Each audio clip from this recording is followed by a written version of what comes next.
అద్భుతం అద్భుతం అద్భుతం. సో అది వాళ్ళు చూసుకుంటారు. మనం ఏంటంటే భజన కాకుండా ఎక్కడెక్కడ కట్ చేయాలి, ఎక్కడెక్కడ మీరు మార్చుకోవాలి, ఏ విలేజ్ లో మీ మీద బాగా నెగిటివిటీ ఉంది, ఎక్కడెక్కడ కొన్ని కమ్యూనిటీ మీ మీద వ్యతిరేకంగా ఉన్నాయి, ఇంకా ఏం చేసుకుంటే మీరు గెలిచేదానికి ఆస్కారం ఉంది, అసలు ఏం చేసినా ఏం గెలవరా, అట్లాంటి నిజాయితీ అంటే ఇట్లా అనమాట. ఓవరాల్ చేసే పనిలో లేదా చెప్పేటప్పుడు కానీ నిజాయితీగా చేయడం అనేది మీరు చెప్పినట్టు విజయ రహస్యం అనుకుంటున్నాను. సార్ శాంపిల్స్ ఎలా తీసుకుంటూ ఉంటారండి? అంటే మిగతా అంటే యాక్చువల్గా ఇప్పుడు చాలా మంది షెఫాలజిస్టులు ఉన్నారు, సర్వేలు చేసే వాళ్ళు ఎంతోమంది ఉన్నారు, క్రెడిబిలిటీ ఉండే వాళ్ళు చాలా తక్కువ మంది ఉంటారు యాక్చువల్గా మన ఆంధ్ర రాష్ట్రానికి తెలుగు రాష్ట్రాలకు వచ్చినప్పటికీ. సో మీరు అంటే అంత క్రెడిబిలిటీ ఉండేటట్టు అంత యాక్యురేట్గా చేయడానికి ఎక్కువ శాంపిల్స్ తీసుకోవడం కారణం అంటారా? కాదు సార్, శాంపుల్ అనేది లీస్ట్ సార్. ఇంత క్వాలిటీగా మన ఇంటర్వ్యూ రావడానికి కెమెరా వల్ల అనుకుంటారా? అంటే కెమెరా కూడా ఒక భాగమే, బట్ అదే మెయిన్ భాగం కాదు కదా సార్. కెమెరా మనం చూపిస్తుంది ఉన్నది అన్నట్టు, బట్ ఇక్కడ మీరు అడిగే ప్రశ్న, నేను సమాధానం, లైటింగ్, ఎన్విరాన్మెంట్, మీరు చెప్పే విధానం, అట్లా అన్నీ ఉంటాయి కదా. అట్లాగా కెమెరా అనేది ఆఖరి భాగం దీంట్లో చూపించడానికి. అట్లా అది లేకపోతే జరగదు. అట్ ది సేమ్ టైం మాకు కూడా శాంపుల్స్ కూడా ఆఖరి భాగం, అది ఒక్క లేయరే కదనమాట. మేము దాని ముందు లేయర్ అన్నట్టు స్లీపర్ సెల్స్ ఇన్ఫర్మేషన్ ఉంటుంది, విలేజ్ వారీగా ఇప్పుడు ఇస్తుంటారు కొంతమంది. అలాంటివి వచ్చేవాళ్ళు ఉంటారు సార్. ఒక 40-45 మంది ఉన్నారు. ఒక టోటల్ గా న్యూట్రాలిటీగా మెయింటైన్ చేస్తూ ఈ నియోజకవర్గంలో విలేజ్ వారీగా ఇచ్చేవాళ్ళు ఉంటారు. కొంతమంది వాళ్ళు అమౌంట్కి ఇచ్చేవాళ్ళు ఉన్నారు, లేదా నాకున్న పర్సనల్ ర్యాపో మీద కొన్ని విలేజ్లు, కొన్ని దగ్గర మండలాలు అలా ఇచ్చేవాళ్ళు ఉన్నారు. అలాగే మనం డేటా సైన్స్ అప్లై చేసే దగ్గర దీనికి డేటా సైన్స్ ఏంటంటే మొత్తం మన దగ్గర ఉన్న డేటా కానీ, ప్రీవియస్ డేటా కలెక్ట్ చేసింది కానీ, ఓవరాల్గా ఈ ఎమోషన్ ఇట్లా వీళ్ళు మారుతున్నారు కానీ, కమ్యూనిటీ పరంగా ఏమన్నా మారుతున్నారా, క్యాస్ట్ మారుతున్నారా, ఇవన్నీ ఈక్వేషన్స్ పరంగా సిస్టమ్ ఏదే ఒక ఆల్గరిథం మనం ప్రిపేర్ చేసుకుని ఆల్గరిథం ప్రకారం వేసే నెంబర్స్ ఉన్న డేటా ఉంటుంది. అయితే మనం ఓన్ సర్వే కంపెనీ ద్వారా, కేకే సర్వీస్ ద్వారా తక్కువ శాంపుల్స్ తీసుకొని మండల స్థాయిలోనో లేకపోతే ఇంకొంచెం డీటెయిల్గా ఉన్న రిపోర్ట్ ఉంటుంది. అలాగే మీరు ఏదైతే ఆర్డర్ ఇస్తారో నాకు, దాన్ని చిన్న కంపెనీకి ఒక అవుట్ సోర్సింగ్ కూడా ఇంకొకసారి వెరిఫికేషన్ లాగా, మన కూర అన్నం చేసుకొని ఒక ఉప్పు కారాలు చూస్తాం కదా, అలా పనికొచ్చేదానికి అవుట్ సోర్సింగ్ కూడా ఇస్తాం. వాళ్ళ రిపోర్టు ఆధారపడం కానీ ఆ రిపోర్ట్ వెరిఫై చేస్తుంది దానికి ఇంకోసారి ఒకటి మనం అంతే. సో ఇంకోటి వెరిఫై చేసేదానికి కంప్లీట్ అవుట్ సోర్సింగ్ కూడా ఇస్తాం. ఎన్ని లేయర్స్ ఒక విలేజ్ తీసుకుంటే అన్ని లేయర్స్ ఆ విలేజ్ అలాగే ఉందంటే బాగా చేసినట్టు, కరెక్ట్గా కూర్చున్నట్టు అనమాట. ఏదైనా ఒక డేటా పైకి కిందకి పోతుంటే ఎక్కడో మనం మిస్టేక్ చేసినట్టు మళ్ళీ ఇంకోసారి చెక్ చేసుకుంటూ ఉంటాం. సో ఇది సార్ ప్రాసెస్. సో దీంట్లో శాంపుల్స్ కూడా అవసరమే కానీ శాంప్లింగే మెయిన్ కాదు.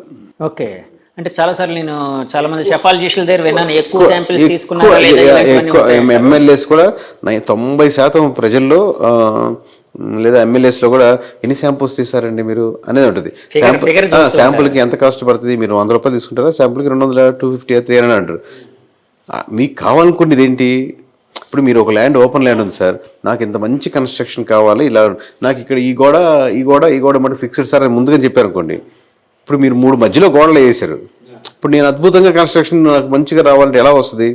సో నాకు ఫ్రీ హ్యాండ్ ఇవ్వండి, మీకు కావాలనుకుంది నేను చేసిస్తాను. నాకు శాంపుల్స్ కావాలి సార్ అండి, ఇలా కావాలి సార్, అది అలాంటి ఇప్పుడు బ్రాండింగ్ ఉంది కాబట్టి పోయినసారితో కొంచెం వచ్చింది కాబట్టి ఫస్ట్ టైం వాళ్ళు చెప్పినట్టు అన్నిటికీ ఊగొట్టేవాళ్ళం. ఊగొట్టి మనం చేయాలనుకుంది చేసేవాళ్ళం. అప్పుడు కూడా ఇప్పుడు ఊగొట్టడం తగ్గింది. అట్లీస్ట్ అట్లా కాదండి అని చెప్తున్నాను అనమాట. మీరు అదిలేండి, మీకు కావాలనుకుంది ఏంటి, ఎక్కడెక్కడ లోటుపాట్లు ఉన్నాయి, ఏ గ్రామాల్లో ఎలా ఉంది ఆ శాంపుల్స్ విధానం మాకు వదిలేయండి. మాకు ఎక్కువ కావాలంటే ఎక్కువ తీసుకుంటాం, తక్కువ కావాలంటే తక్కువ తీసుకుంటాం. అసలు మెయిన్ అది కాదు. మీ రిక్వైర్మెంట్ మామూలు 2K అనుకుంటే 4K అనవసరం కదా ఇక్కడ. అంతే కదా. అట్లాగా చాలా మంది షెఫాలజిస్టులను కలిసేవాడిని.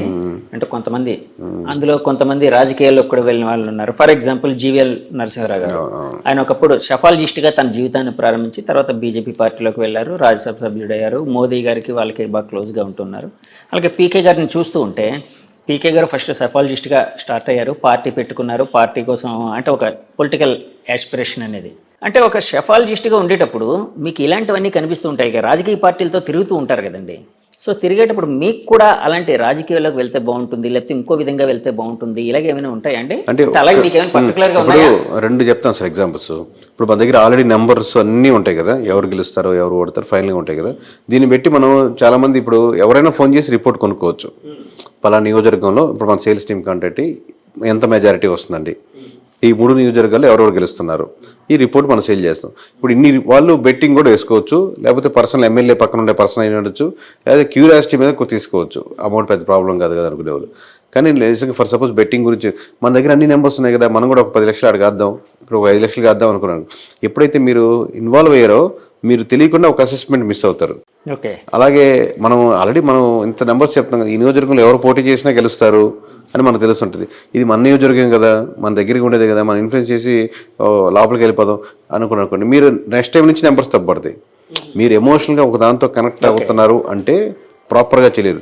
అంటే మీరు ఆపరేషన్ చేసేది మీ కూతురికి అని తెలిసింది అనుకోండి, ఒక డాక్టర్ మీద ఎమోషనల్గా ఎంతో కొంత పడుతుంది, కంగారు వస్తుంది కొంచెం తెలియకుండా. అదే నార్మల్గా మీరు ఆపరేషన్ చేస్తే చాలా సునాయాసంగా చేస్తారు ఆ డాక్టర్. సో అట్లాగే దానికి డిటాచ్డ్గా ఉంటేనే. సో ఎమోషనల్ కాంటాక్ట్ అనేది ఉండకూడదు. రాజకీయ పార్టీలతో కలవడం వేరు. అవును, కలుస్తాం, అందరినీ కలుస్తాం కాబట్టి టీడీపీ అయినా వైసీపీ ఎవరిని కలిసినా కలుస్తాం. బట్ వాళ్ళతో అటాచ్ చేయనుకోండి, లోపలికి వెళ్తే మనకు ఈ సర్వే నుంచి డిటాచ్ అయిపోవాల్సి వస్తుంది. సార్, ఇందాల బెట్టింగ్ల కోసం అన్నారు కదా, అంటే యాక్చువల్గా ఎలక్షన్స్ తర్వాత ఆల్మోస్ట్ 24 రోజులు రిజల్ట్స్ రావడానికి బాగా. సో ఆ సమయంలో మీరు మీ సర్వే ఇచ్చారు ఇదంతా. అంటే ఎలక్షన్స్ తర్వాత మీరు చాలా మందికి పనిచేశారని అప్పటికే మీకు అంటే ఒక క్రెడిబిలిటీ ఉంది, ఇప్పుడు ఇంకా ఎక్కువైంది అది బాగా. సో అలాంటి సమయంలో ఎవరైనా మీకు ఫోన్ చేసి, సార్ ఏ పార్టీ మీద బెట్టింగ్ కాస్తే బాగుంటుంది, ఏ మనిషి మీద బెట్టింగ్ కాస్తే బాగుంటుంది, ఇలా ఏమైనా కాల్స్? మనం రిపోర్ట్ సేల్ చేస్తాం సార్. బెట్టింగ్ కాసుకోవచ్చా గీసుకోవచ్చా అది వారి పర్సనల్ చాయిస్. అది ఎమ్మెల్యే ప్రతి రిపోర్ట్ ఎమ్మెల్యే తీసుకోవాలని లేదు. మీరు ఎవరి తాలూకు ఎవరి నుంచి ఫోన్ చేస్తారు అది మనకు అనవసరం అది. సో అందుకని దాని గురించి కాసుకోవచ్చా కాసుకోకూడదా, మీరు ఎమ్మెల్యే తాలూకా లేకపోతే మీరు వెనకాల ఏ పార్టీ ఉందని మనకు సంబంధం లేదు. మేము ప్యూర్గా రిపోర్ట్ అని చెప్తాం అంతే. బెట్టింగ్ కోసం ఎవరైనా, ఎందుకంటే నేను ఆ మధ్య పిఠాపురం వర్మ గారి ఇంటర్వ్యూకి వెళ్ళినప్పుడు అక్కడ కొంతమంది మనుషులకి ఎవరో ఫోన్ చేసి, సార్ బెట్టింగ్ కాసుకోవచ్చా ఏంటి అని అడిగే సందర్భాలు ఉన్నాయి. అలాగా అందులో షెఫాలజిస్ట్ అంటే ఇంకా ఎక్కువ దాని గురించి చేస్తాయి సార్, 100% ఉంటాయి. దాని గురించి మనం కమెంట్ చేయం, మేము రిపోర్ట్ సేల్ చేస్తాం. అది కాసుకోవచ్చు. ఇప్పుడు చాలా మంది ఫ్రెండ్ సర్కిల్లో కూడా ఎవరు గెలుస్తున్నారు, సొంత మా క్లోజ్ బంధువులు కూడా అడుగుతుంటారు, చెప్పొచ్చు కదా నెంబర్, ఇది నెంబర్ చెప్పొచ్చు కదా అన్న సింపుల్ గా. దీని మీద ఇంత ఇన్వెస్ట్ చేసి ఇంత తిరిగి ఇంత చేసి ఎవరు గెలుస్తారు చెప్పొచ్చు కదా, ఎవరు చెప్పను అండ్ ఎవరు చెప్పడం కదా. నేను ఆల్మోస్ట్ మీ లైఫ్ పార్ట్నర్ వైఫ్ కూడా చెప్పను. మొన్న నెంబర్ మేము ప్రజెంట్ చేసాం కదా సార్, ఆడియో లాగ్ చేసి గ్రాండ్ గా గట్టిగా చెప్పాం కదా ఎగ్జిట్ పోల్స్. ఆ రోజు వరకు నా క్లోజ్ నాతో పాటు ఉండే ఒక 2-3 4 తప్పితే రోజు వాళ్ళకి ఆ రాత్రి 12 గంటలకి ఆ క్లోజ్ అయిన టైంకి ప్లస్ ముందు రోజు తెలిసింది ఎడిటర్కి, ఎందుకంటే ఆ ప్రెజెంటేషన్ చేయాలి కదా. ఆ నైట్ 4 గంటలు తెల్లవారుజాము 4 గంటలకు వేసాం నెంబరు. అప్పటి వరకు కూడా ఆ సీక్రెసీని మెయింటైన్ చేసాం, ఎందుకంటే అది రాష్ట్రం ఊగిపోయే నెంబర్లు అవి. అది ఓపెన్ చేస్తే మామూలుగానే ఉంటుంది, కొన్ని కప్పెడితే బాగుంటది, కొన్ని తీస్తే బాగుంటుంది అట్లాగే. సార్ ఇప్పుడు ఆ నెంబర్లు చూసినప్పుడు మీకేమైనా ఆశ్చర్యం కలిగిందా? ఆశ్చర్యం కలిగింది. ఎందుకంటే ఇప్పుడు ఒకప్పుడు 151 అది కూడా మీరు ఆ సమయంలో మీరే చెప్పారు. టీడీపీ 20 స్థానాలకే పరిమితం కాబోతుంది, 22 సంథింగ్ ఏదో చెప్పినట్టున్నారు. వైసీపీ పార్టీ 2019లో చాలా యునానిమస్ గా చాలా పుంజుకోబోతుంది, 150+ రాబోతుంది అని చెప్పారు అప్పట్లో మిమ్మల్ని ట్రోల్ చేసిన సందర్భాలు కూడా ఉన్నాయి. కరెక్ట్. సో ఆ ఫిగర్ కంటే ఈ ఫిగర్ ఇంకా ఎక్కువ. సో ఆశ్చర్యపోయినప్పుడు అంటే ఏం చేశారు సార్? అంటే దానికోసం విశ్లేషణ ఏమైనా చేశారా? విశ్లేషణ చేసాం. ఇది నెవర్ కాన్సెప్ట్ సార్. ఫ్యూచర్లో మా నెంబర్స్ ఎగ్జాక్ట్గా మళ్ళీ కంటిన్యూ అవుతున్నా, ప్లస్ ఆర్ మైనస్ అటు ఇటుగా ఉన్న 2, 3 ఒక 5 అటు ఇటుగా ఉన్నా. ఈ దీంట్లో చాలా అద్భుతాలు ఏం జరిగాయంటే, రాష్ట్రంలోనే అసలు 151 సీట్లు వచ్చిన ఒక పార్టీకి, అంటే మోర్ దెన్ 80% వచ్చిన పార్టీకి కంప్లీట్గా ఒక సింగిల్ డిజిట్కి వెళ్ళిపోతుంది లేదా 14కి వస్తుంది అనే నెంబర్ ఆప్షన్ ఇచ్చాం మనం. అది అసలు ఇంపాసిబుల్ కేసు. మళ్ళీ అంత సెక్షన్లో ఎలా జరుగుద్ది అనేది ఫ్యూచర్లో జరగదు.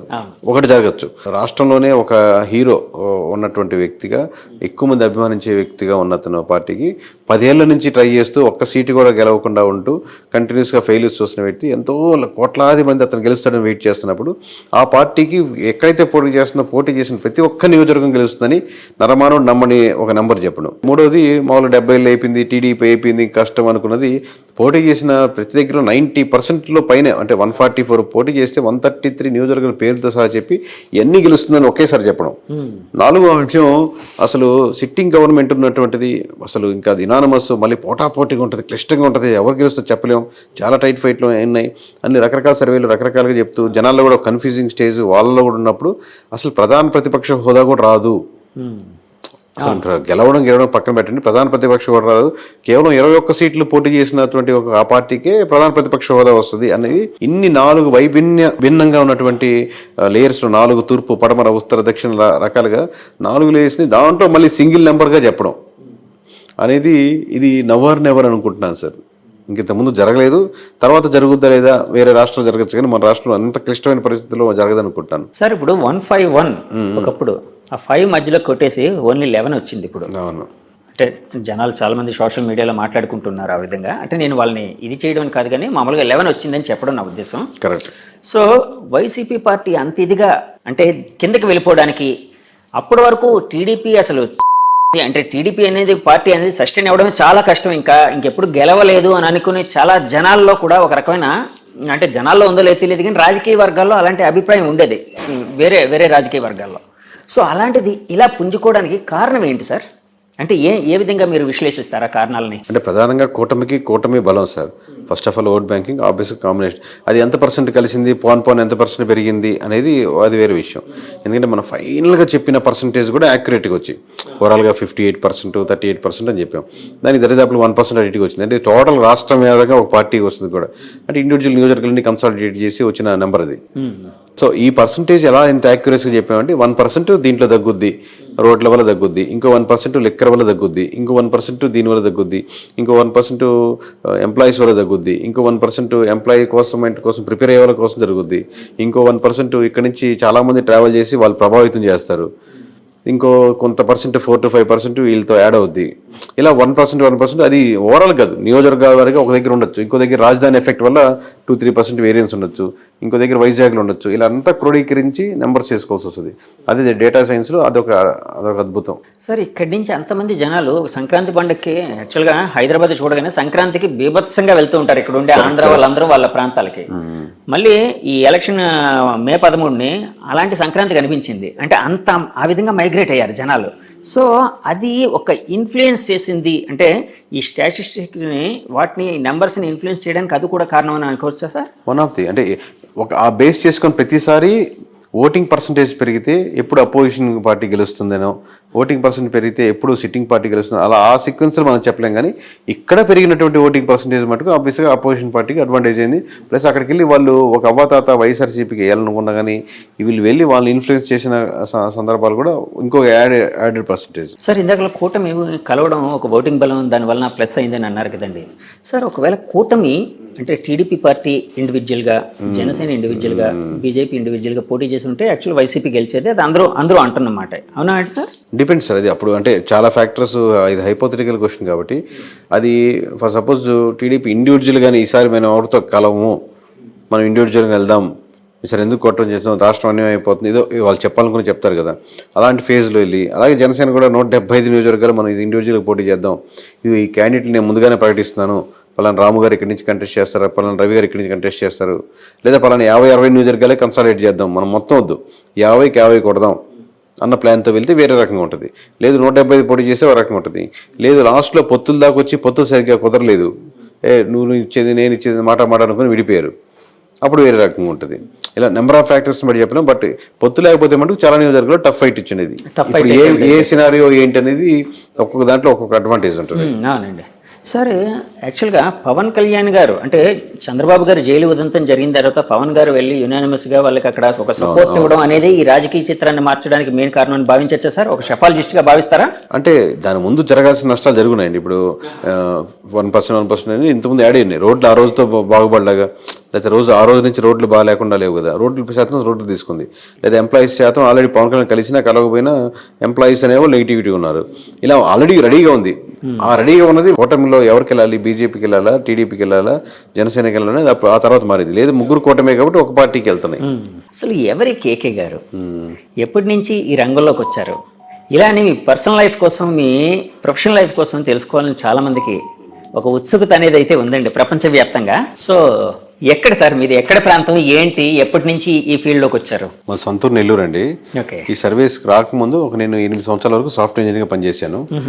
సో దీంట్లో ప్రధానంగా రావడానికి ఒక కారణం ఏంటంటే ఏదైనా పాజిటివ్ పనులు వీళ్ళతో చేపించేదానికి ఆస్కారం ఉంటుంది ఎమ్మెల్యేలతో. ప్లస్ ఓట్ బ్యాంకింగ్ కూడా కన్వర్ట్ అవుతుంది కదా. ప్లస్ ప్రజల పల్స్ నిజంగా ఏం కోరుకుంటున్నారు, నిజంగానే అందరూ డబ్బులకే ఓట్లేస్తారా, అట్లాంటి రకరకాల డౌట్స్ ఇన్ని కరెక్ట్గా మనం నిజాయితీగా చెప్తే యూజ్ అవుద్ది. ఒకటి నా స్వార్థం ఏంటంటే వాళ్ళ చేత మంచి పనులు చేయించవచ్చని, ఒకటి ఏంటంటే మంచి పనులు చేస్తే ఓట్ బ్యాంకింగ్ కూడా మారుద్దని.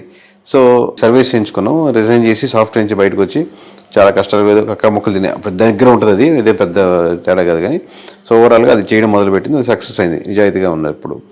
ఇంక మీ పర్సనల్ లైఫ్కి వస్తే మా మిస్సెస్ పేరు ధనలక్ష్మి, మేము హైదరాబాద్లోనే ఉంటాం. నాకు 2 కొడుకులు, పెద్దవాడు 5th క్లాస్ అవుతున్నాడు, చెగువీర వాడి పేరు. రెండోవాడు వచ్చాను, వాడికి 4 years. చెగువీరా అండి, మనం చెగువీరా అంటాం, అతను యాక్చువల్ ప్రొనౌన్సియేషన్ చెగువీరా అంటాం, మేము మామూలుగా చెగు అని పిలుస్తాం. మీకు అంటే ఆ ఇన్ఫ్లుయెన్స్ ఏమైనా ఉందా అంటే అలాంటిది? అతను పవన్ కళ్యాణ్ గారు ఎక్కువ ఇన్ఫ్లుయెన్స్ అయ్యేవారు. చాలా అంటే లేదు సార్, మామూలు కమ్యూనిస్ట్, మా నాన్నగారు కమ్యూనిస్ట్ లీడర్ డిస్ట్రిక్ట్ వైజ్. కొంచెం బుక్స్ చదవడం, లేకపోతే ఒకసారి లాంగ్ బ్యాక్ నేను ఒక బైక్ మీద ట్రావెల్ చేస్తూ ఉండే ఒక మూవీ ఉండేది, కంప్లీట్ మోటార్ సైకిల్ డైరీస్ అనేది ఉంది కదా, ఆ మూవీ చూశాను. మామూలుగా చూస్తున్నప్పుడు అప్పుడు ఎవరు చెగువేరు నాకేం తెలియదు అప్పటికి. మూవీ చూసి అద్భుతంగా, నాకు ట్రావెలింగ్ ఇష్టం, బైక్ అలా ట్రావెలింగ్ అనేది. తర్వాత అలా ఎవరు అప్పుడు దాంట్లో పూర్తి ట్రాన్స్ఫర్మేషన్ ఉంటుంది అనమాట. మీరు చూస్తుంటారు మోటార్ బైక్ డైరీస్, ఆ ట్రాన్స్ఫర్మేషన్ అవన్నీ చూడడం వల్ల బాగుంది ఇతను వేరంటే అప్పుడు చెగువేరు అనేది. దాని తర్వాత నన్ను గురించి తెలుసుకున్నాను. అప్పుడు వాళ్ళ ద్వారా పవన్ కళ్యాణ్ ఇష్టం లేదా వాళ్ళ ఇష్టం సంబంధం లేదు, నేను ఇండివిజువల్గా తీసుకుంది. బట్ కోఇన్సిడెంట్లీ వాళ్ళు అదే కనెక్ట్ అయ్యింటారు, నేను అట్లా అంతే. అది యూనిక్నెస్ 50% అంటే కనెక్ట్ అని కూడా కాదు. ఇప్పుడు అనిల్, సునీల్, రవి, కిరణ్ అట్లా ఇన్ని రొటీన్ పేర్లు కదా. నేను స్కూల్స్ లో ఈ పేరు ఇంకోటి ఉండకూడదు అన్న 50% రీజన్. ఇంకోటి నేను కనెక్ట్ అయిన డైరీస్, దాంట్లో అతనికి ఆల్రెడీ ఆ పేరుకి ఒక స్టోరీ ఉంది, ఒక యూనిక్నెస్ ఉంది కదా అనేది. ఇట్లా రకరకాల కాన్సెప్ట్. ఇందాక మీరు ఒక మాట అన్నారు, షెఫాలజిస్ట్గా ఉంటే పొలిటీషియన్స్ మంచి పనులు చేయించవచ్చు. అది ఎలా సాధ్యపడుతుందండి? అంటే మనం సర్వే అండ్ స్ట్రాటజీస్ కదా సార్, ఎమ్మెల్యే కలుస్తాం, వాళ్ళు సర్వే రిపోర్ట్ ఇస్తాం కదా. లాస్ట్లో మీరు ఇక్కడ నెగిటివిటీ చెప్తున్నప్పుడు మీరు ఈ పనులు చేయండి సార్, అక్కడ యూజ్ అవుతుంది చెప్తాం కదా, ఆయనకి అడ్వైజ్ చేస్తాం, స్ట్రాటజీ కూడా చెప్తాం కదా ఎక్కడెక్కడ నెగిటివిటీస్ ఉన్నాయో. అప్పుడు ఆ థింగ్స్ చెప్పేటప్పుడు కొంచెం అక్కడ ఏదో ఎలక్షన్స్లో పెట్టుకునే డబ్బులు, లాస్ట్ మినిట్లో పెట్టే డబ్బులు పెద్ద ఓటింగ్ % డిఫరెన్స్ ఉండదు. అది అమౌంట్ దీని మీద ఇన్వెస్ట్ చేయండి, మంచి పని మీద, ఇక్కడ కార్యక్రమం మీద ప్రజలకు ఎంతో హెల్ప్ అవుతుంది. మీకు ఆయన కావాల్సింది ఏంది? ప్రజలకు గెలిప పక్కన పెడదాం, గెలవాలి, పోటీ చేసినప్పుడు గెలవాలి, ఫస్ట్ రీజన్ అదే. ఆ రీజన్ సక్సెస్ఫుల్ అవుతుంది కదా, అదే వేరే దగ్గర పెట్టే బదులు, రేపు పొద్దున్న లాస్ట్లో 20 కోట్లు 40 కోట్లు పెట్టే బదులు ఇక్కడ 2 కోట్లు పెట్టి ఈ గ్రామంలో ఈ సమస్యను తీర్చగలిగితే ఇది స్టాండ్గా ఉండిపోతారు. దాన్ని అడ్వర్టైజ్ చేసుకుని ఇంకో ₹1 పెట్టి, అదే సమస్య. అలా మంచి పనులు అంటే అలా యూస్ఫుల్ పనులు అనమాట, లాంగ్ రన్గా ఉండేటట్టు. ఇది డబ్బులు ఇస్తే టెంపరీ, తలా 2,000 ఇచ్చినా తీసుకుంటే, తలా 3,000 ఇచ్చినా తీసుకుంటారు, కానీ టెంపరీ కదా, 2 రోజులు ఖర్చు అయిపోద్ది. కానీ అటుగా ఒక ఆర్గనైజేషన్గా ఏదైనా స్ట్రక్చర్గా మీరు ప్లాన్ చేశారనుకోండి, ఆ 2-3 గ్రామాలకి స్టాండర్డ్గా ఉంటుంది ఎప్పటికీ. సార్ ఇందాక మీరు ఒక మాట అన్నారు, కూటమి కలవడానికి ముందే జరగాల్సిన నష్టం జరిగిపోయింది వైసీపీ పార్టీకి. అంటే జరగాల్సిన నష్టం అంటే వాళ్ళు చాలాసార్లు చెప్పుకొని వచ్చారు, మేము లక్షల కోట్ల డబ్బులు జనానికి పంచుతూ ఉన్నాం, ఎలాంటి మధ్యవర్తి లేకుండా జనం అకౌంట్స్కి వెళ్ళేటట్టు, వాళ్ళకే లబ్ధిదారులకి డైరెక్ట్ గా చేరేటట్టు చేస్తున్నాం. సో అదంతా మాకు చాలా హెల్ప్ చేస్తుందని. సో నష్టం అన్నారు కదా సార్, ఆ నష్టం ఏంటి సార్? అంటే 3 రాజధానులు ఇలాంటివి ఏమైనా నష్టపరిచాయా వాళ్ళని? అంటే హెల్ప్ చేసిన ఆ మాట, వెల్ఫేర్ స్కీమ్స్ ఖచ్చితంగా పాజిటివ్ ఉంటుంది సార్, దాంట్లో డౌట్ లేదు. కాబట్టి ఎంత పాజిటివ్, ఒక 5% యాడ్ అవుద్ది అనుకోండి, అది ఒక్కటే సరిపోదు కదా గెలుపుకి. మీరు ఆల్రెడీ 25% ఎంత ఓట్ బ్యాంకింగ్ ఉంది అనుకోండి, ఇంకో 5% 30కి వస్తారు. కానీ మీరు 30 సరిపోదుగా, ఇంకో 20% యాడ్ అవ్వాలి. లేదా మీకు లాస్ట్ టైం పడేటువంటి 50%లో ఇంకో 10-15 మంది వెళ్లకుండా ఆగాలి, అప్పుడు కానీ మీరు 30కి రారు. ఇప్పుడు మీరు వెళ్లకుండా ఆగాలంటే రోడ్లు బాగుండాలి. రాజధాని ఇష్యూలో నిజంగా రాజధాని కాకుండా రాజధాని పక్కన పెట్టు, ఇది బాగుంది చూడు అని ఆల్టర్నేటివ్ ఉండాలి. రాజధాని కాన్సెప్టే కాదు, దాన్ని మించిన ఎమోషన్. మీరు ఒక దాంతో సఫర్ అవుతున్నారు, నాకు ప్రమోషన్ కావాలంటే ఖచ్చితంగా ప్రమోషన్ ఇవ్వాలండి, శాలరీ పెంచుతాను, ఓకే అంటే ప్రమోషన్ పక్కన పెట్టి మీకు శాలరీ సాటిస్ఫై అయ్యారు. సో ఆ ఎమోషన్ ని కనెక్ట్ చేయడం ఏదో అంతే, 100%. లేకపోతే ఇన్ని రకాలుగా డ్యామేజ్ అవ్వదు, ఇన్ని లేయర్లు. సో ఏ ఎమోషన్ ఎక్కడ మిస్ అవుతున్న దానికి ఆల్టర్నేటివ్గా మీరు ఇంకో ఎమోషన్ యాడ్ చేయగలగాలి. ఆ ఎమోషన్ యాడ్ చేయడంలో మిస్ ఫెయిల్ అయింది సార్. అలాగే నేను చాలాసార్లు చాలా మంది దగ్గర, పెద్ద వాళ్ళ దగ్గర ఒక మాట అయితే విన్నాను, అసలు ఈ ఎలక్షన్ అంతా జగన్ వర్సెస్ జగన్ గా జరిగింది. అంటే వాళ్ళు అన్నది ఏంటంటే జగన్ రావాలి, జగన్ పోవాలి, ఈ రెండింటి మీదే బేస్ అయ్యి ఈ ఎలక్షన్ నడిచింది అని. ఇలాంటి స్టేట్మెంట్ ని మీరు అంటే యాక్సెప్ట్ చేస్తారా, ఏకీభవిస్తారా, లేకపోతే డినై చేస్తారా? అంటే పార్షియల్ కరెక్ట్ ఉందండి. పోయినసారి చంద్రబాబు రావాలి, చంద్రబాబు పోవాలి అన్నట్టు జరిగింది అనుకున్నాం అనుకోండి. అబ్వియస్గా 2 పార్టీల మధ్య ఓటు బ్యాంకింగ్ జరుగుతున్నప్పుడు 2 పార్టీల్లో ఎవరికి చంద్రబాబు జగన్ అనుకుంటున్నారు. వీళ్ళు చెప్పేటప్పుడు జగన అని వీళ్ళు దాన్ని ప్రమోట్ చేస్తున్నారు. బట్ యాక్చువల్లీ ఏంటంటే ఏ నియోజకవర్గంలో ఆ నియోజకవర్గంలో ఓటేస్తారు. ఇప్పుడు మొత్తం రాష్ట్ర వ్యాప్తంగా నా ఓటు రిప్రజెంట్ చేస్తున్నాను అని కాదు కదా. నా నియోజకవర్గంలో ఈ ఎమ్మెల్యేకి వేద్దామా, ఎమ్మెల్యేతో పాటు చంద్రబాబుని కూడా చూసేద్దామా, ఎమ్మెల్యే చెడ్డోడు కానీ తెలుస్తుంది, కానీ చంద్రబాబు మీద నాకు అభిమానం ఉంది వేద్దాంలే, అది ఈడు చాలా మంచివాడు ఎమ్మెల్యే, కాకపోతే జగన్ మీద నాకు వ్యతిరేకత ఉంది వీళ్ళే. సో ఈ ఫ్యాక్టరీ ఒకటి ఆలోచిస్తాడు. వీడు ఓవరాల్గా జనం అని అనుకోడు, నేను తన ఓటు తమ అంటే వాళ్ళ ఇంట్లో వాళ్ళు ఓటు ఇన్ఫ్లుయెన్స్ చేయగలుగుతాడు. కన్సాలిడేట్గా మనం చెప్తున్నప్పుడు మనం యాజ్ ఏ సర్వే దాంట్ నుంచి వచ్చాం కాబట్టి కన్సాలిడేట్గా ఆ ఓట్ బ్యాంకింగ్ ఎలా వెళ్తుంది అనుకుంటాం. దాంట్లో నెగిటివిటీస్ ఏంది, పాజిటివిటీస్ ఏంది, ఏ ప్రాంతానికి ఆ ప్రాంతానికి బట్టి తగ్గట్టే. సార్, రాష్ట్ర వ్యాప్తంగా వైసీపీ పతనానికి ముఖ్యమైన కారణాలు ఏమైనా ఒక 2-3 చెప్పాల్సి వస్తే ఏది మెయిన్ కారణంగా చెప్తారు? పతనం అనేది కరెక్ట్ కాదు సార్. పతనం అనేది పొలిటికల్ పతనం ఏంటంటే వాళ్ళు 30% ఓట్ బ్యాంకింగ్ ఉంది, వాళ్ళ ఓట్ బ్యాంకింగ్ వాళ్ళకి స్టిల్ ఉంది. మీరు 100 మందిలో 30 మంది అటు నిలబడ్డారు, 70 మంది నిలబడ్డారు ఇటు. మనకి ఇట అల్గారిథమ్స్ లో మనకు ఉన్నటువంటి rules and regulations government of ఇండియాలో ఉన్నట్టు కాబట్టి మెజారిటీ ఓట్ బ్యాంకింగ్ బట్టి సీట్లు రావు కాబట్టి ఓన్లీ నియోజకవర్గాల బారు కాబట్టి మీకు తక్కువ కనపడుతుంది. కానీ 130% మంది అంటే చిన్న నెంబర్ కాదు. ప్రతి కోట్లో 30 లక్షల మంది ఉన్నారు. సో సీట్లు అంటే ఇప్పుడు ఇందా చెప్పినట్టు ఒక్కొక్కటి ఫ్యాక్టర్. ఇందా చెప్పినట్టు రోడ్డు కావచ్చు, అక్కడ స్కూల్స్ కావచ్చు, హాస్పిటల్స్ మంచి డెవలప్మెంట్ లేకపోవడం కావచ్చు, రకరకాల ఫ్యాక్టర్స్. అంటే ఏదో ఒక ఎమోషనల్ కాంటాక్ట్, ఏదో ఒక రీజన్ అయితే అంటే స్టేట్ వైడ్ గా ఏదో కారణం ఉండే అవకాశం ఉంది కదండి. అట్లాంటిది ఏదంటారు? అంటే ఒక షెఫాలజిస్ట్ గా మీరు స్టేట్ వైడ్ గా అదే సార్. ఇప్పుడు మీకు ఇప్పుడు అంటే మీకు వన్ సైడ్ కనపడింది కాబట్టి అలా అనిపిస్తుంది. ఇప్పుడు రాజధాని స్టేట్ వైడ్ జరిగిందంటే రాజధాని మీకు కృష్ణాల గుంటలో ఉన్నట్టు మీకు శ్రీకాకుళంలో ఉండకపోవచ్చు, రాప్తాడులో ఉండకపోవచ్చు. రాప్తాడు ప్రజలు మనకు అమరావతిలో ఉండే రాప్తాడు ప్రజలు రాప్తాడు సమస్యల మీద వేస్తుంది. అలాగే స్టేట్ వైజ్ ఉన్న డెవలప్మెంట్ మీద కూడా చూసుకుంటూ ఉంటుంది. అలాగే కొంచెం ఎమ్మెల్యే మంచివాడైతే కొంచెం కన్సిడర్ అవుద్ది. లేకపోతే 2-3 సార్లు ఓడిపోయినాడు, ఈసారి గెలవాలన్న సానుభూతి అవుద్ది. ఓవరాల్ జనరలైజ్గా స్టేట్మెంట్ చెప్పలేము. కూటమి కట్టడం జనరలైజ్గా స్టేట్మెంట్ చెప్పుకోవచ్చు. కూటమి రాష్ట్ర వ్యాప్తంగా అడ్వాంటేజ్ అయింది. అంటే నేను చాలా మంది మా ఛానల్ తరఫున కొంతమంది పబ్లిక్ బైట్స్ తీసుకునేటప్పుడు చాలా మంది ఏమనేవారంటే, అంటే కూటమిని యాక్సెప్ట్ చేసే వాళ్ళందరూ వెల్ఫేర్ అనేది ఉంది కానీ డెవలప్మెంట్ లేదు, సో డెవలప్మెంట్ లేకపోవడమే మాకు చాలా ఇబ్బందికరంగా ఉందని ఎవరు. ఆ డెవలప్మెంట్ లేకపోవడం అనేది రాష్ట్ర వ్యాప్తంగా వైసీపీని ఓడించడానికి కారణమై ఉండొచ్చా సార్? డెవలప్మెంట్ మీరు కొన్ని విషయాలు చేసినప్పటికి కూడా ఆ నియోజకవర్గంలో వాళ్ళు they have to feel this development. నాకు మంచి స్కూల్స్గా మార్చారు. ఈరోజు నా పిల్లవాడిని మధ్య తరగతి నాకు 30,000 వస్తున్నాయి. నేను ప్రైవేట్ స్కూల్ కట్టి 20,000 కట్టి పంపించాల్సిన అవసరం లేదు. ఈరోజు మంచి జగనన్న స్కూల్స్ బాగున్నాయి, నేను దానికే పంపిస్తాను. అందరూ అలా ఊర్లో ఎక్కువ మంది వెళ్తున్నారు అనుకోండి, ఆబ్వియస్గా మీరు వాళ్ళకి అడ్వర్టైజ్ చేసుకోనక్కర్లే. అట్లాగా సో అదేం ఫ్యాక్టర్ కాదంటారు సార్? అంటే మారుతూ ఉంటుంది అంటారు డెవలప్మెంట్ అనేది సమస్య ఊరి మీద ఉంటుంది. ఓకే సార్, ఇప్పుడు మీరు 2019లో సర్వే, మీ ఫస్ట్ సర్వే అది చేసిన వెంటనే చాలా ఇది వచ్చింది. అప్పట్లో మీకు ఏమైనా ఫోన్ కాల్స్ ఏమైనా వచ్చాయి సార్? వచ్చేసరి ప్రస్తుతం ఎప్పుడు వస్తుంటే, ఇప్పుడు ఈ మధ్య 4 రోజులు రావట్లేదు. కానీ మామూలు బెదిరింపు కాల్స్, లేకపోతే ఇలా చేయండి, ఎలా చేస్తారు, ఎలా చెప్తారు అన్నారు. పోనీ మీరు ఒక నెంబర్ చెప్పండి సార్ అంటారు. అంటే ఎమ్మెల్యేస్ నుంచి, మినిస్టర్ నుంచి నాకు రాదు. నాకు అడ్వాంటేజ్ ఏంటంటే నాకు అన్ని పార్టీల నుంచి తెలిసిన వాళ్ళే కాబట్టి సన్నిహితులే. అది మనం వర్క్ చేసిన క్లయింట్. సన్నిహితం అనకంటే కూడా క్లయింట్ అనొచ్చు, ఎందుకంటే ఆ డిఫరెన్స్ ఉంటుంది. సన్నిహితం అంటే క్లోజ్నెస్ అయిపోతుంది. సో క్లయింట్సే కాబట్టి మ్యూచువల్ రెస్పెక్టే ఉంటుంది. అది వాళ్ళు వేరే ఆ జిల్లాలో వేరే వాళ్ళు తెలియకపోయినా కేకే నాకు తెలుసు బాగా చేస్తారు అని వాళ్ళు వెళ్తుంటారు కాబట్టి నాకు వాళ్ళ నుంచి థ్రెటన్ కాల్స్ ఉండవు. కింద ఉండేటువంటి ఎవరైనా విలేజ్లో ఉండే చిన్న వాళ్ళు, పార్టీ మీద అభిమానంగా ఉండేవాళ్ళు ఒకసారిగా జీర్ణించుకోలేరు కదా. 151 జీర్ణించుకోలేరు, ఇప్పుడు 161 వస్తాయని చెప్పినా జీర్ణించుకోలేరు. వాళ్ళ కోపం అనమాట, మన పార్టీ ఎలా పోద్ది అని ఫ్రస్ట్రేషన్ అలా ఉంటుంది. అంటే చాలాసార్లు నేను విన్నది ఏంటంటే పెయిడ్ సర్వేలు ఎక్కువైపోయి ఇలానే మీరు 160+ అని చెప్పారు కదండి. అప్పుడు మిమ్మల్ని కూడా ఒక పెయిడ్ సర్వేగా ఘాటును కట్టిన సందర్భాలు ఉన్నాయా సార్? మొన్న ఉంటాయండి. ఆ ట్రోల్స్ పంపించేవాళ్ళు అప్పుడు ఎలా చెప్తారు, లేకపోతే వీళ్ళకి అమ్ముడు పోయారు, లేదా వాళ్ళకి అమ్ముడు పోయారు ట్రోల్స్ అని. కాసేపు ట్రోల్స్ చూసి ఎంజాయ్ చేసుకోవడం అంతే. తర్వాత రిజల్ట్ వచ్చాక ఇంకేం ఉండదు, చూసుకునేది ఉండదు. ఇప్పుడు ట్రోల్ లేదు కదా, ఓన్లీ పాజిటివ్ ట్రోల్స్. తర్వాత రావు కదా మళ్ళీ ఆపర్చునిటీస్. ఆ ట్రోల్స్ చూసి ఎంజాయ్ చేసుకున్నాం, బాగా చేశారు ఆ ట్రోలింగ్ అని. సార్, ఇప్పుడు ఇంత యాక్యురేట్గా మీరు నెంబర్ చెప్పినప్పుడు చాలా మంది పెద్దవాళ్ళు కూడా ఎవరైనా చాలా మంది మీకోసం సెట్ చేస్తున్న ఇది కూడా తెలుసు. ఎందుకంటే నేను నిన్న మురళీమోహన్ గారిని కలిసినప్పుడు కూడా ఆయన అన్నారు, కేకే గారు అనే ఆయన ఎవరో చాలా బాగా చేశారండి, ఆయన కలవాలి అని కూడా అన్నారు. సో అలాగా పొలిటికల్ పార్టీలు అయితే ఇంకా ఎక్కువ ఇంట్రెస్ట్ పే చేస్తుంటాయి ఎవరైనా ఇంత యాక్యురేట్గా చెప్పారని. అలాగా టీడీపీ పార్టీ అధినేత నుంచి కానీ ఇంకా వేరే పార్టీల అధినేతల నుంచి కానీ మీకు ఫోన్ కాల్స్ వచ్చాయండి? అంటే ఎలక్షన్స్ రిజల్ట్ నుంచి ఎవరెవరు వచ్చారు, చంద్రబాబు దగ్గరికి వెళ్తాం, లేకపోతే పవన్ కళ్యాణ్ దగ్గరికి వెళ్తాం అని చెప్పి నేను తీసుకెళ్తాను, నాకు బాగా క్లోజ్ లేదు అన్నట్టు. కేకే అనేది ఒక కార్డు లాగా అయిపోయింది కదా సార్. ఇప్పుడు కేకే అనే కార్డు తీసుకెళ్లి ఇక్కడ చూసి కేకే అని వస్తాను సార్, నేను తీసుకెళ్తాను సార్, అది సార్ అంటారు. నాకేమో చంద్రబాబు నాయుడు కార్డు, పవన్ కళ్యాణ్ కార్డు చూపిస్తారు. ఇప్పుడు నాకు ఆ కార్డు ఎందుకు అవసరం లేదు. ఇప్పుడు నేను విజిటింగ్ కార్డు అవసరం లేదు, నేనే విజిటింగ్ కార్డు అయ్యాను కాబట్టి. సో నేను అట్టని చెప్పి బలుపుతో వెళ్ళాను కాదు. ఇప్పుడు ప్రమాణ స్వీకారానికి వాళ్ళ ఇండివిజువల్ సెక్షన్. మనం ఏంటంటే మన పని మనం చేసేసాం.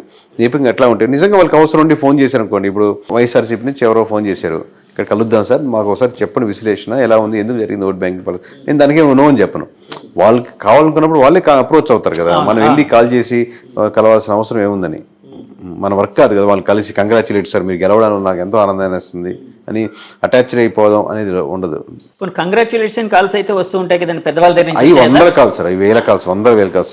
నేను చెప్పిన సోకాల్ నా పేర్ల నుంచి ఏమైనా వచ్చాయండి అంటే వాళ్ళ తరపు నుంచి వాళ్ళ తరపు నుంచి ఎవరో పక్కన నుండి ఫోన్ చేస్తుంటారు కదా, చాలా హ్యాపీగా ఫీల్ అయ్యారు సార్, సార్ చెప్పమన్నారు ఎట్లా చెప్తారు సార్. షెఫాలజిస్ట్ అనగానే ఒక రకమైన అంటే కత్తి మీద సాము లాంటిది మీ పని. దాంట్లో సింగిల్ నెంబర్ చెప్పడం కత్తి మీద సాము.